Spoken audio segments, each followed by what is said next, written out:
Hello mga kaputol, mga karis, mga kaloads. Magandang umaga po. Bago po ako matulog, gagawa po tayo ng pandesal. Pandesal, opo. So, yung simpleng-simple lang, yung parang pangmasa lang, pang ano lang, yung, kumbaga tawag nila pang commercial. So, hindi na natin masyadong anuhan. Pero dadamihan ko na rin para sa mga ilang araw kong almusal, merienda. So, dito po, naglagay na po ako ng 4 cups ng, ng all-purpose flour. Wala po tayo kasi yung flour na talagang pinang-bebake nila, kaya yan po ginagamit ko. Tapos lagyan, para mas mabilis po ring umalsa, lagyan po natin ng instead na 1 teaspoon, gawin na po natin 2 teaspoon para madali po umalsa. Pero hindi ko po to kaagad i-bake. Ko lang din po, bukas ko na rin po to i-bake kasi kumbaga late na rin po para mas maalsa po siya. Although linagyan natin siya ng 2 teaspoon okay lang po yun. Ayan, tapos lagyan po natin siya ng half teaspoon po ng ng salt. Ayan, half teaspoon po para ayan, teka, baliktad yata ako. Ito, half teaspoon lang po. Ayan, para medyo ayan, half teaspoon. Tapos mamaya natin siya. Halo-halo natin siya. Ayan, ihalo natin siya ng tapos so nandun na yung salt natin, nandun na yung natin. Tapos lagyan po natin siya ng 1.5 na instead na tubig, hatiin po natin na kuha po akong gatas.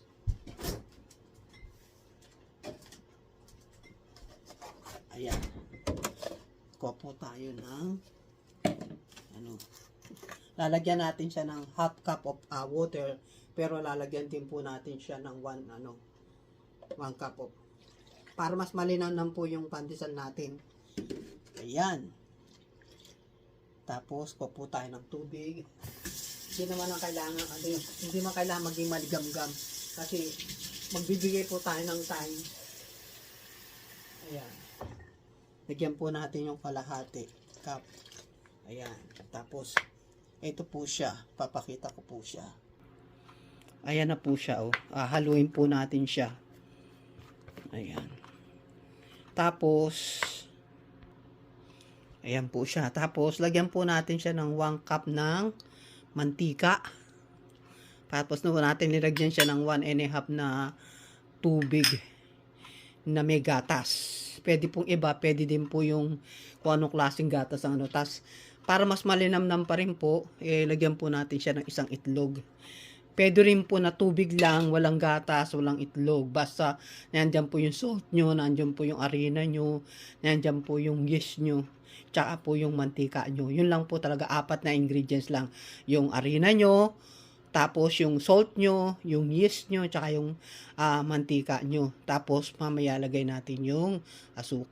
So yan, nalagay na po natin yung harina natin, yung yeast natin, yung salt natin, yung mantika po natin, tapos yung itlog.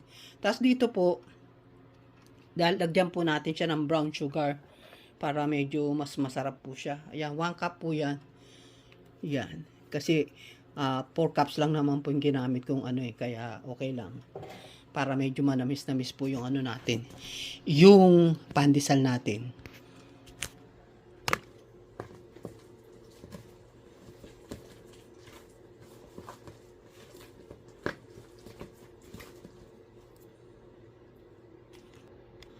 Ayan, hinahalo-halo ko na po. Ibinaba ko po yung para pero nakita na niyo po, haluin ko mamaya, papakita ko sa inyo kung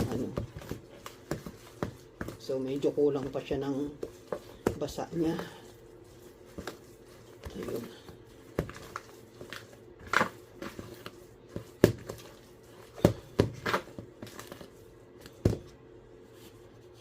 Medyo natin para hindi tayo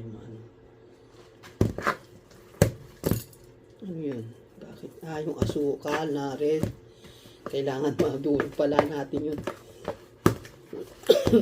Ayun. Yung asukal na red. Naku. nagkaroon ng buo-buo yung ano natin. So, napadami po yung ano natin, yung gatas. So, magdadagdag po ako ng ano, nasan ba yung ano ko? Nandito pa. Magdagdag po tayo ng ano, half cup of flour. Ayan. Nasifted na po tong, nakasip na po yung flour kong yan. Ayan. Para medyo hindi siya ano. So, yan, napakasimple po. Tubig, at asukal, tubig, mantika, tsaka po yung yeast po. Kaya nasa inyo na po yun, nasa optional na po yung kung gusto nyo lagyan nga po ng ano ng gatas. Instead na tubig po, gatas po lagay nyo. O pwede nyo half-half kung magtitipid pa rin po kayo. Lalo na kung pambenta po. Ayan. So ito po, bukas ko na po to ano. So yan. Madali lang kasi siyang i-blend yung ano. Yung ano ko po kasi, yung pang-blend ko po ng ano ko, ng mga pangmasa ko, na malaki rin po yun eh. Pang ilang kilo rin po. Minsan nakakapaggawa ako ng 3 kilo, 4 na kilo. Na disgrasya kung naibenta pala yun nung nasa Wyandotte pa ako. Kaya nung lumipat ako dito sa bahay na to, hinahanap ko. Ang sabi nung isang ni Kuya Dan, hinabenta ko raw nang hindi ko sinasadya kasi nakakahon yun eh. So hindi ko napansin, kaya nung paglipat ko dito, pag gumagawa na ako ng ano, kung napansin nyo, gumawa rin ako ng mga ibang ano sa upload ko. Ayan. Papakita ko sa inyo. Ayan. Ayan na siya oh. Ang kaputol ko. Ayan na siya. So, kailangan ko rin siyang imasa-masa ko pa rin siya. So, para medyo malambot na siya kasi nga mantika ang ginamit natin. So, ayan. So, kailangan ako ng mantika sa kamay. Ayan na. Nandito na, binaba ko siya kasi hirap ako. Imasa lang natin. Yan ang mahirap kapag wala ka na talagang pangmasa.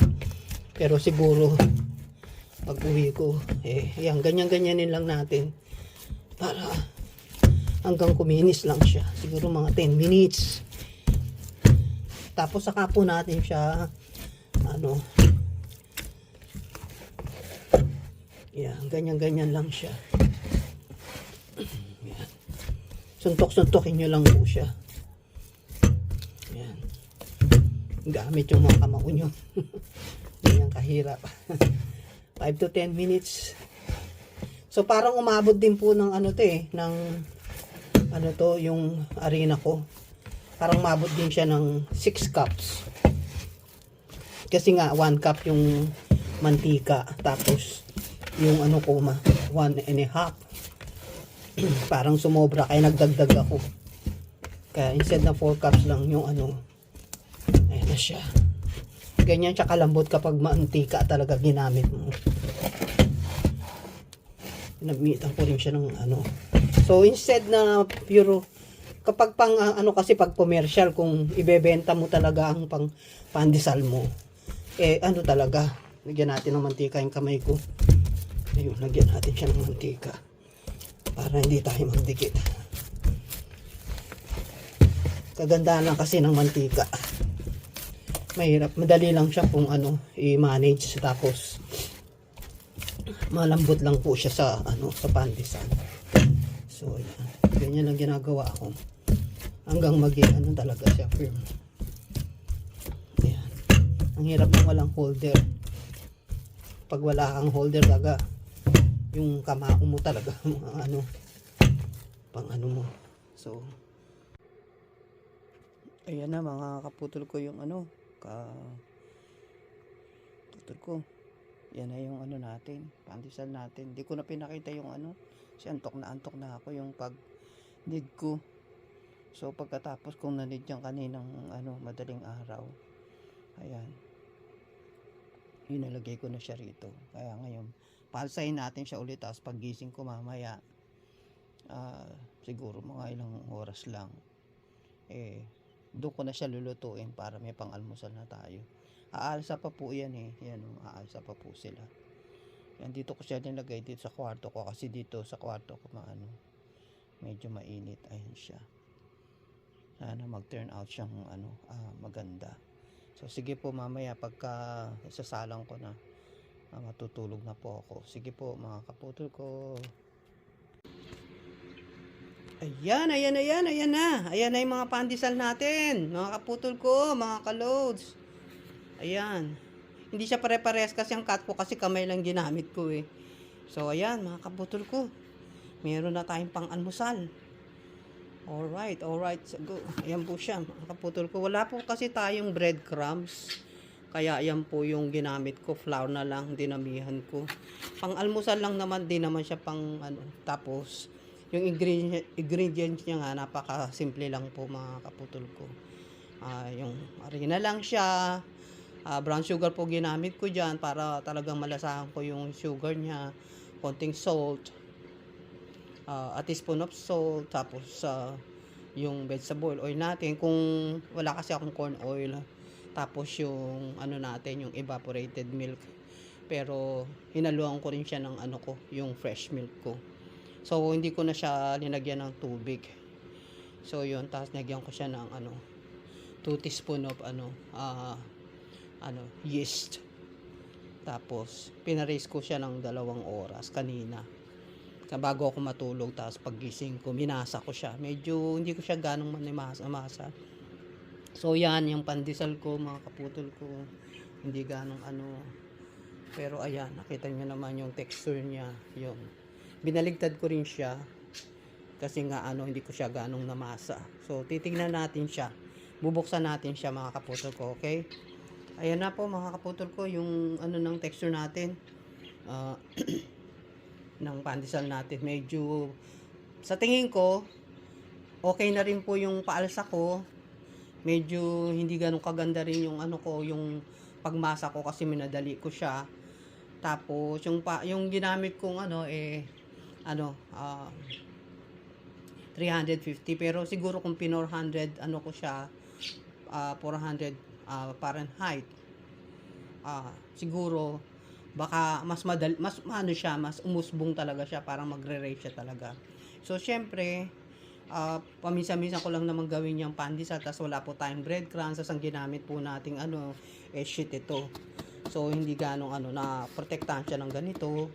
So dapat talaga yung flat sheet lang talaga. Pero okay na po, itataas ko po yung ayan. Ayan po yung pandesal natin. Ayan siya Ayan, okay na po siya. Ganda na po siya. At least may pang-almusal, may pang merienda. Madali ang luto lang. Paano po mga kaputol ko? At least pinakita ko na po yung pandesal natin. Kakain na po tayo. Alright. So malamig dito sa ko. Mag-out na rin po ako. So ayan, mga kaputol ko. Maraming salamat po. Tomorrow's another day. Sana nagustuhan nyo ang aking simple recipe ng pandesal na ang recipe na to, pang masa po to. Kaya lang medyo naging special kasi instead na tubig lang, kapag talaga pwedeng tubig lang, tapos yung vegetable oil nyo o corn oil nyo, tapos asukal nyo nga, at walang itlog. Pero ito kasi nilagyan ko ng isang itlog po, para kahit papaano, dahil para sa akin lang naman, yun. Tapos painit ka na ng painit, kasi kahit na magpainit ka, malambot pa rin po yan. Kung makikita nyo ng textures. Thank you po. Maraming pong salamat. Bye-bye po. Love you all. Bye-bye. Tomorrow is another day. God bless. Love you. Bye-bye.